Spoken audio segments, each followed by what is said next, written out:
We begin reading today from chapter 18 of the Gospel of Matthew, which is known as Matthew's Community Discourse.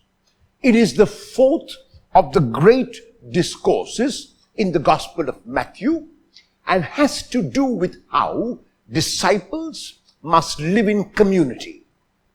The word community need not be restricted to a specific group, but it can be extended to mean everyone who lives in a neighborhood or in a city or in a state or in a nation or even in the world.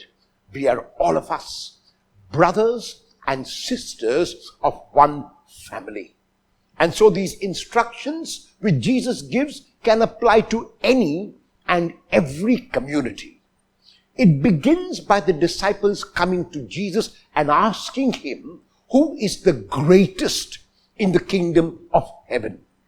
Jesus doesn't answer them verbally, but he places a child in front of them and asks them to become like that child.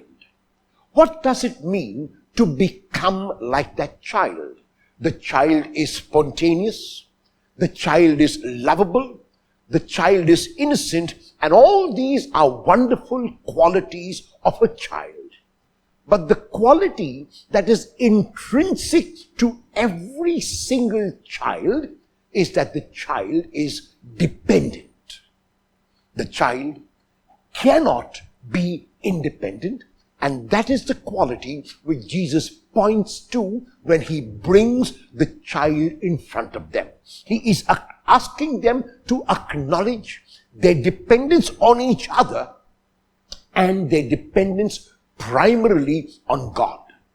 As a matter of fact, in the only prayer that he taught his disciples, Jesus taught them about dependence. Dependence on God for every single thing and for something as wonderful and magnificent as the kingdom, but even for something as ordinary and mundane and regular as bread. And so therefore, by placing a child in front of his disciples and us, he is asking us to assimilate that quality of dependence. To say that each one of us is dependent on God and that without God we are nothing. He then goes on to tell a parable, a very common parable, a very popular parable called the parable of the lost sheep.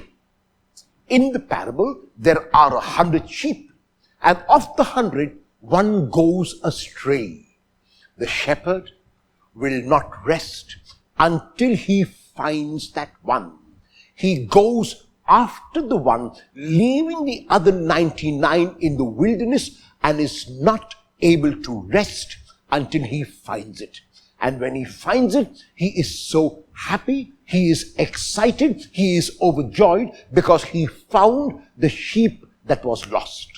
Jesus ends the parable in Matthew by saying, "It is not the will of my Father in heaven that even one of these little ones should be lost." Who is the little one? The little one is the disadvantaged. The little one is the poor. The little one is the person on the street who has got nowhere to call home. The little one is the hungry. The little one is the oppressed. The little one are those in jails, are those in remand homes, are those who have been unable to live the life that you and I are privileged to live. These are the little ones whom God is concerned about, and these are the little ones whom we, as members of this community, must also reach out to. When we do this, then we are living as true disciples. When we do this, we are living as members of this beautiful world family that we call our home. Will you reach out tangibly to at least one little one today?